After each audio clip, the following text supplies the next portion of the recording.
Hi everyone, and welcome to this class on ISLM, and this is for UGC NET.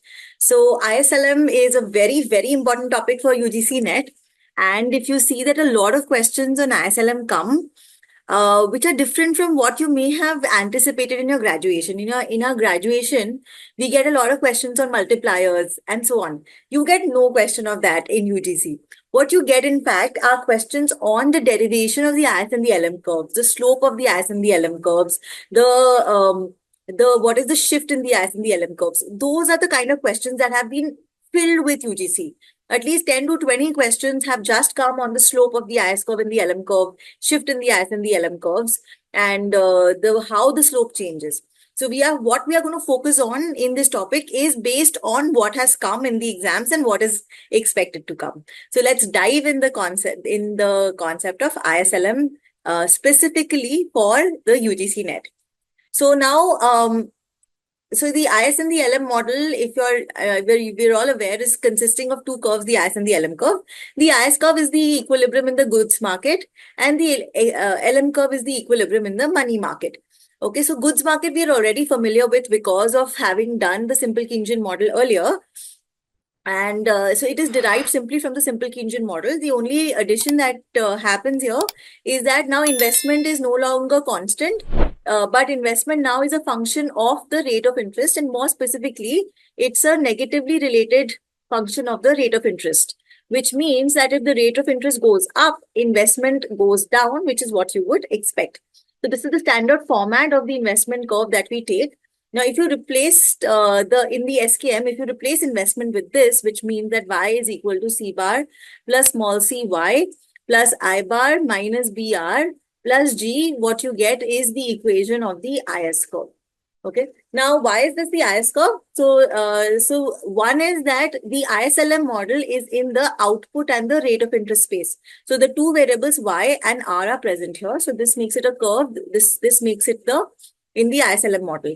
And the IS represents equilibrium in the goods market. So in the goods market, here you have AS is equal to AD. So this represents equilibrium in the goods market. And that is what the IS curve is all about. It is all about representing equilibrium in the goods market, right? So now what we can do is let's go and check out a little bit about the IS curve.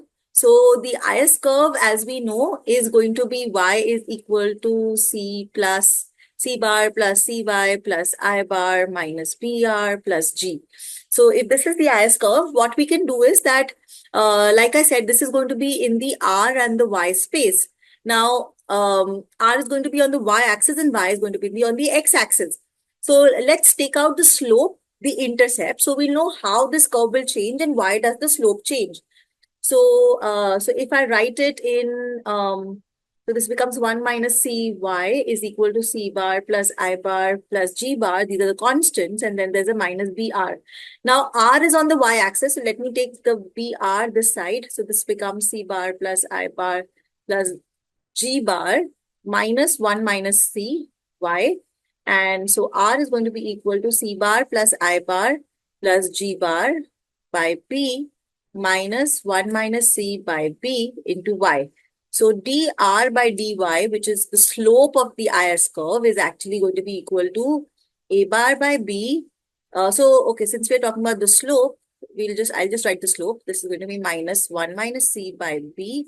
And the intercept, which pretty much means that if Y is equal to 0, then R is equal to A bar by B. Okay, so this is the slope and this is the intercept. So these are the two most important things about the IS curve. So let's understand them in greater detail. So what the question will ask you is that if C increases, what is C? This is MPC, marginal propensity to consume. If C increases, what happens to the slope of the IS curve? So if C increases, what you see is when C increases, this numerator falls. If numerator falls, then the IS becomes flatter, right? So IS will become flatter. So this is what happens when C increases, right? Similarly, now let's say if B increases, what is B? So B, we can also call B, since B represents I is equal to I bar minus BR. B represents the sensitivity of interest rate with respect to investment. Okay, so here that again, what is B? B is the sensitivity of investment to interest rate. Okay, so it kind of talks about that how will investment change when interest rate changes. So B is the sensitivity of investment to interest rate, right? All right. So in this case, when if B increases, the intercept will fall. So the IS will shift back, right? So these are the few things. And of course, if any of the constant terms, which is C bar, I bar, or G bar changes, then IS is going to shift out. So we can kind of see the changes that happen in the IS curve because of what we've talked about. So if the marginal propensity of to consume, C, if it increases, the IS curve shifts out. If B increases, then the IS curve shifts back.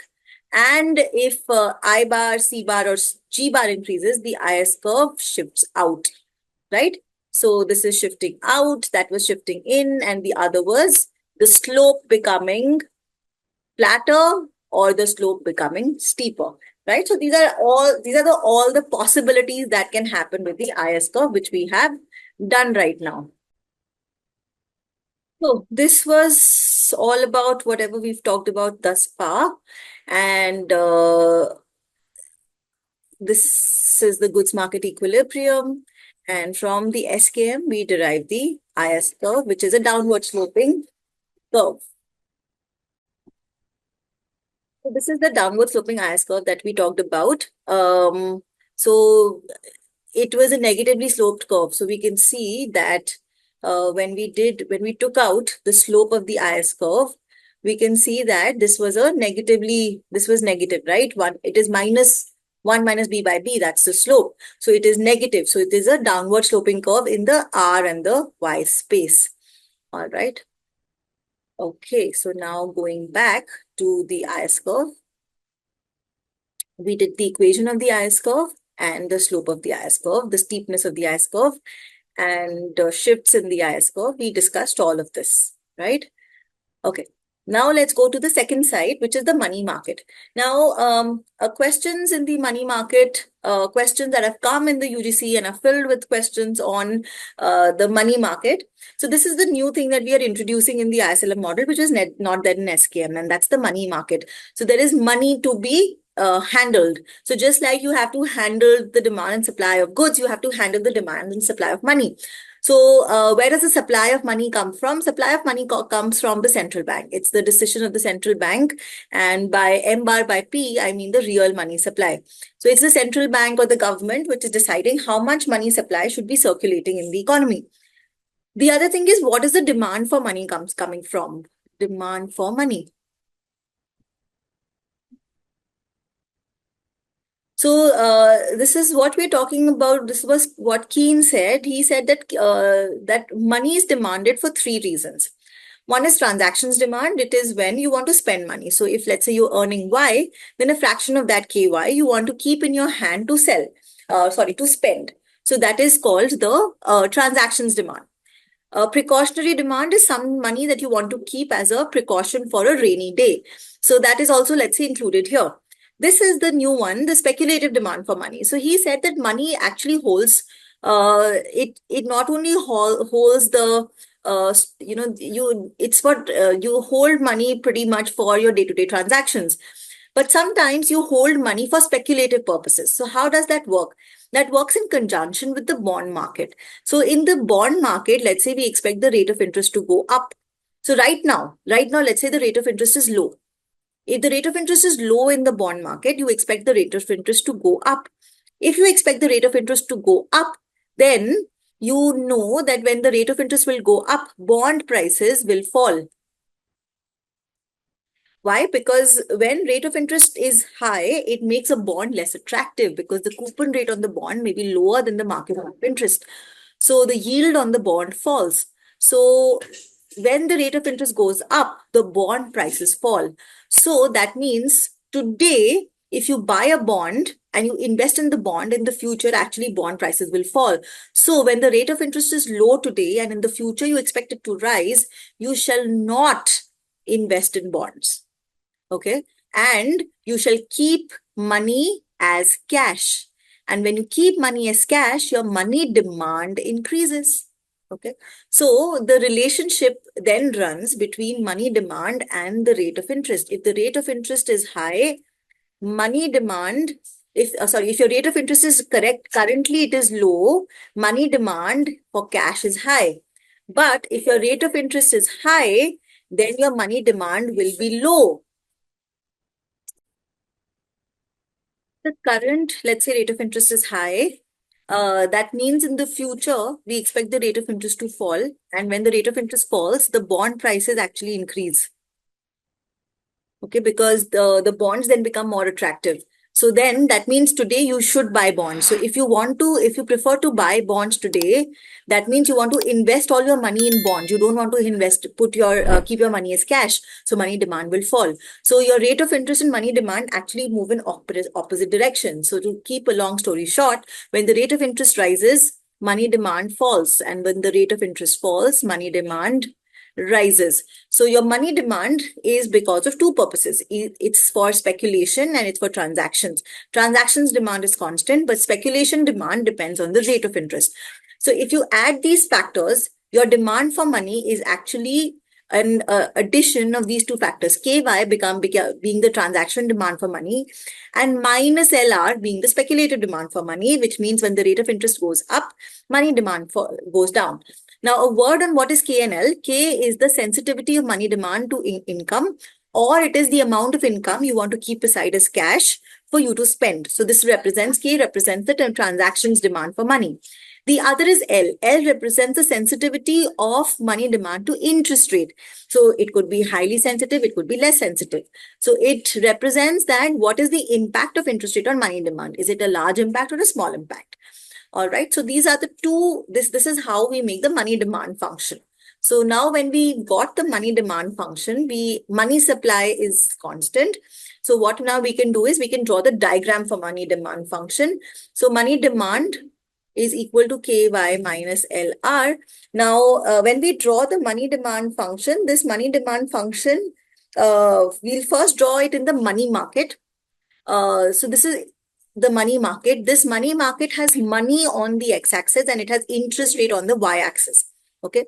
Now, if it has money on the x-axis and interest rate on the y-axis, it does not have income term. So income is a constant in this model. So if you take this as, let's say, KY, Y is given from outside and this is LR. So then you see it's a downward sloping curve, which is why money demand is a downward sloping curve with KY as giving us the intercept. If Y increased for some reason, then actually this money demand curve will shift out. That's how the money demand curve looks like. Now let us move on to deriving the LM curve. So for the LM curve, what we do is the LM curve is a curve where the money market is in equilibrium. Now, how do we get equilibrium in the money market? We draw the money supply curve. So money supply, as we know, is M by P, which is constant. So it's a vertical line. And the point at which the two intersect give us equilibrium R star. That's the equilibrium rate of interest in the economy. And now if you have to derive the LM curve from the money market, so what happens is you have to find those combinations of rate of interest and income at which the money market stays in equilibrium. So, okay, that is here. So what we do is that we start with, so let's say this is the initial equilibrium point in the money market. So there is some income level which is given to us Y1. And given that income is Y1, R1 is the equilibrium rate of interest that is ascertained in the money market. That's one point on the LM curve. Then if income increases to Y2, so the money demand curve shifts up. So income increases to Y2 and increase in income to Y2 increases the equilibrium rate of interest to R2. That gives me a new point in LM curve. So this gives me an upward sloping LM curve. Each point on the LM curve represents equilibrium in the money market. Okay. So this is about the LM curve and equilibrium in the money market. We can do some mathematics on it also. And what we see here is that equilibrium in the money market means equilibrium in money demand is equal to money supply. Money supply is M by P. Money demand is KY minus LR. And if when we know that so this is equilibrium in the money market, and if you have to draw the LM curve, the LM curve that we know is in the is in the Y and the R space. So let's get LR to this side. This is minus M by P plus KY. So R is equal to minus M by P plus K by Ly. And if you see, so your dr by dy is equal to K by L. This is the slope of the LM curve, K by L. And if you see, it's a positively sloped curve, which is why my LM was an upward sloping line. So, so very conveniently, we have an upward sloping IS curve and a downward sloping LM curve. And we will take out if you combine the two, this is what you get. You get an IS curve which is downward sloping and LM curve which is upward sloping, and the point at which they intersect, that becomes the point at which both the goods and the money market become in equilibrium, and that gives us the equilibrium in the IS and the LM model. So simple enough. And all right, so now before we move on a little more into this ISLM model, we'll go back to a bit about the money market that we talked about. So this was the money market. So in the money market, like we understood, there's the money demand curve and the money supply curve. And of course, there's a lot that can change in the money market also. So let's look at what can happen. So first, we talked about that income could go up. If income went up, then money demand curve will increase, and it will increase my equilibrium rate of interest. So when income increases in the money market, the rate of interest also increases. So that is the first thing that we can understand. Then the second thing is what happens if money supply increases, if the government chooses to conduct open market operations and increase money supply. So what is this conducting of open market operations? So when the government, it buys back bonds from public, buys back bonds from public. Okay, it increases money supply. How? Because it buys back the bond paper that you have and gives you your money back. So it increases money supply. So money supply goes up, and the opposite, when the government sells bonds to the public, then money supply falls. That is the opposite effect, right? So when money supply increases, that means it increases this money supply curve out. And when it increases the money supply curve out, we see that the equilibrium rate of interest falls. So when money supply increases, the equilibrium rate of interest falls. Let's see more. Now, this is a very interesting concept of liquidity trap, which has come many a times in your exam. So what is this concept of liquidity trap? Now, we've discussed how when you increase money supply, the rate of interest falls. Now, rate of interest falling is a very positive thing for the government, but because when rate of interest falls, it stimulates investment, right? But imagine if the money supply keeps on falling, keeps on rising, then what will happen? Interest rate will fall further, and then what? Interest rate cannot fall on indefinitely, right? There's a point at which interest rate comes close to zero or zero.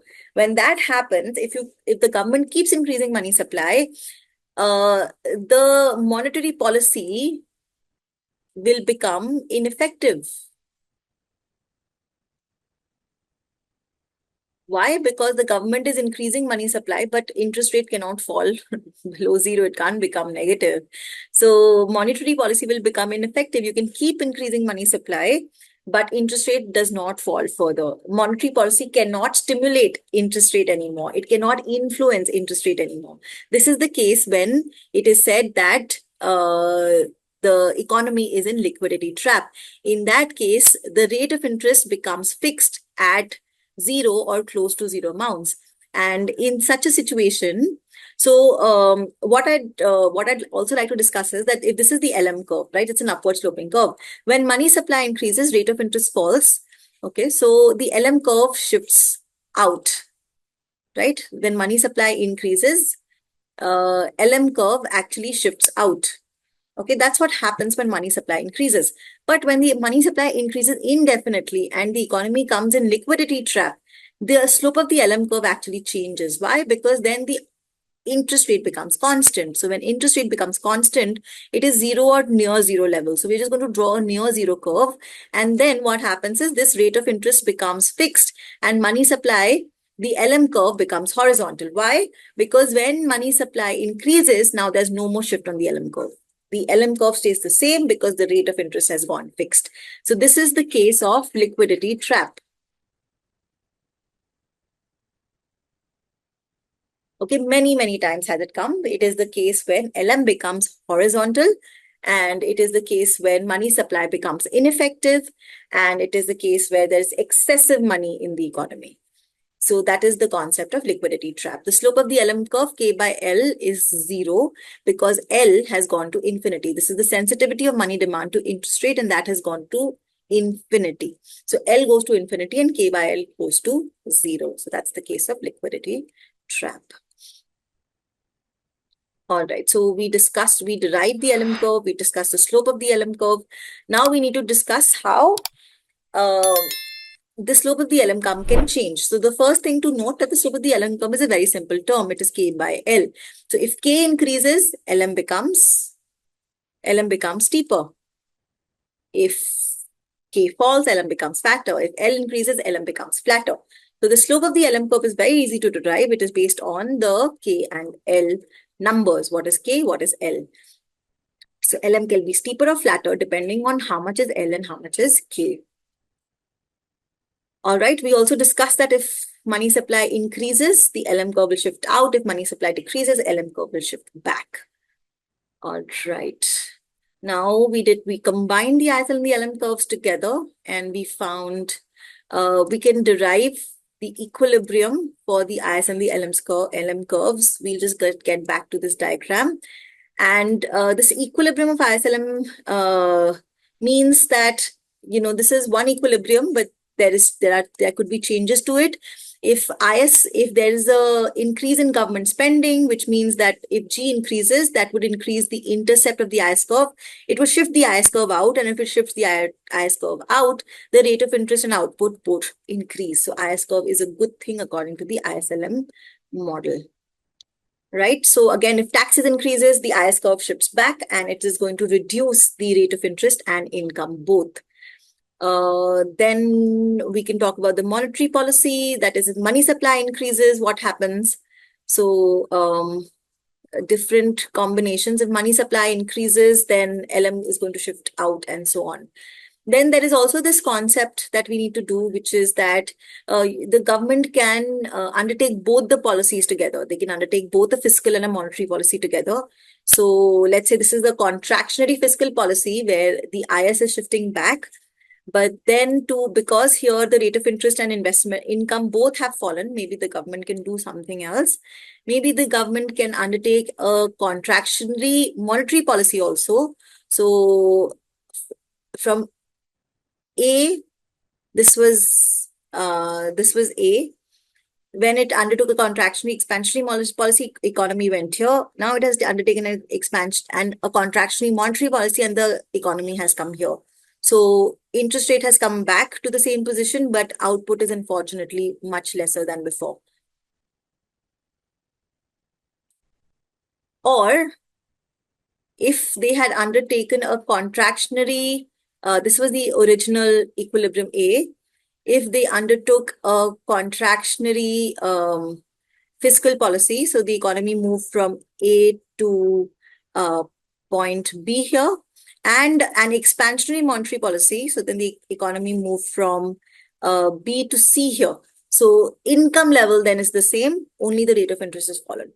So if you see that the government can actually reduce their government spending, but if it increases money supply, along with it, income levels, output levels remains the same. So no big effect on the economy. So that's how you could play with the shifts in the IS and the LM curve.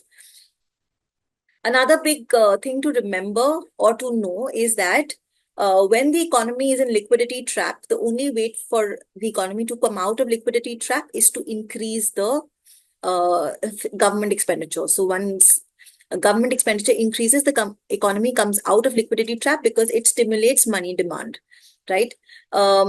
The other thing to know is that the LM curve actually has three regions. There is for a very low interest rate, you have the concept of liquidity trap. Then you have the regular upward sloping LM curve. And then you also have the case where LM is vertical, and this is called the classical region. Now, in the classical region, output gets fixed. Okay. Rate of interest could vary, but output gets fixed. So that is in the long run, the LM can become vertical also. So that's the three ranges of the LM curve. It is horizontal for very low interest rates. Then for so the LM curve, like I was saying, has three regions. At the lowest interest rate, you are in liquidity trap. But when there's a stimulation of demand, you could move on to the upward sloping part of the LM curve. And when the economy hits full employment, you go to the vertical LM curve. So the slope of the LM curve is K by L. So in the liquidity trap, L goes to infinity. And then there is the K by L part, where you have, it is a standard case. And then when this slope goes to infinity, it is that your slope is becoming vertical. It is becoming infinity then. K by L is becoming infinity. So these are the three formats of the LM curve. This is called the case where you are in liquidity trap. This is the classical case, the vertical LM curve, and then this is the normal regular upward sloping LM curve. This is also sometimes called the Keynesian case, where the fiscal policy is fully effective. Because of the fact that fiscal policy is so effective, it is also called the Keynesian case. All right. Now we need to see the impact of different. This is the part which is very important from UGC perspective, where we show that the slope of the IS and the LM curve is very important for the effectiveness of fiscal and monetary policies, which is the whole purpose of doing this. Now, if you see that if the IS curve is very steep, okay, and then you undertake an expansionary monetary policy, so the steep IS curve is actually able to give a very less result, and a flat IS curve is able to give a very good result. So the conclusion is that the flatter the IS, the more effective is the monetary policy. Okay, so flatter the IS, more effective is the monetary policy. So that's the conclusion out of it. You can also make the IS vertical, and then it would be completely ineffective. Same thing you can give for the LM curve. This is for the IS curve, that if the IS curve is very steep and you have an expansionary fiscal policy, then you see that the effectiveness is very large. But if the IS curve is very flat, then the expansionary fiscal policy is not effective. So what we know is that if the IS curve is flat, then fiscal policy is ineffective. Okay, so different scenarios which you can also always derive, but it is good to know them also beforehand. All right, all these different scenarios. What happens if IS is vertical? Then fiscal policy is very effective. Okay, now then the same thing we can understand from the schedule of the LM curve. The LM curve is very steep, then expansionary fiscal policy is not very effective. It is less effective. But if the LM curve is steep, then the expansionary monetary policy is very, very effective, right? So opposite results there also. All right, so this was about the IS and the LM curves that I wanted to discuss. Everything that's very important from the fiscal and monetary policy perspectives, I have discussed here. The last thing that I wanted to discuss, that when you are at equilibrium, you are on the equilibrium point. But if you're not in equilibrium, if you're somewhere else, points which are not the equilibrium, then what happens there?